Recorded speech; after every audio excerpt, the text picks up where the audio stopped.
ఇప్పుడు మరలా మరొక రోజు ఆయన ఇక్కడికి రానై ఉన్నాడు. ఆయన వచ్చినప్పుడు మనమందరం కూడా పునరుద్ధానం చెందుతాం. ఒకవేళ మనం అప్పటికి సజీవులుగా ఉన్నట్లయితే ఈ విధంగానే ఎత్తబడతాం. ఒకవేళ మనం మరణించినట్లయితే మరలా మన సమాధుల్లో నుండి మన శరీరమును ధరించుకొని తిరిగి మనం ఒకరోజు లేస్తాం.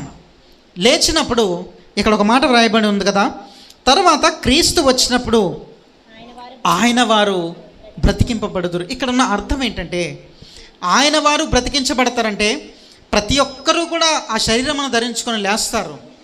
కానీ ఆ జడ్జిమెంట్ డే, తీర్పులోనికి మనం వచ్చినప్పుడు ఆయన వారు మాత్రమే, ఎవరైతే దేవునిని ధరించుకొని ఆయన యొక్క నీతిని ధరించుకొని నీతి గల వస్త్రము ఎవరికైతే ఉంటుందో వారు మాత్రమే బ్రతికించబడుదురు. అంటే వారికి మాత్రమే పరలోక రాజ్యం అని అర్థం. వారికి మాత్రమే పరలోక రాజ్యము. మిగతా వాళ్ళందరికీ నిత్య నరకం. ఆ నిత్య నరకం అంటే మరణం. అక్కడ ఎవడు చనిపోడు. కేకలు బిగ్గరగా వేసుకుంటూ ఆ వేడిని మనం తట్టుకోలేక మరణం కావాలన్నా సరే రాదు.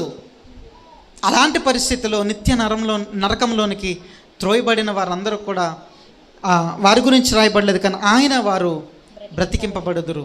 మనం దేవునిలో ఉన్నట్లయితే, మనం దేవునిలో నీతిగా బ్రతికినట్లయితే మరలా మనం పునరుద్ధానం చెందినప్పుడు ఆయన వారముగా మనందరం కూడా లేపబడతాం. ఆయన వారముగా మనం ఆయన రాజ్యానికి వారసులవుతాం. హల్లెలూయా, హల్లెలూయా. ఈ ఈస్టర్ దినాన, ఈ పునరుద్ధాన దినమున ప్రభువు మన కొరకు లేచాడు. మనల్ని నీతిమంతులుగా తీర్చడానికి ఆయన లేచాడు. అయితే మరలా మనం ఒకరోజు తిరిగి లేవాలి.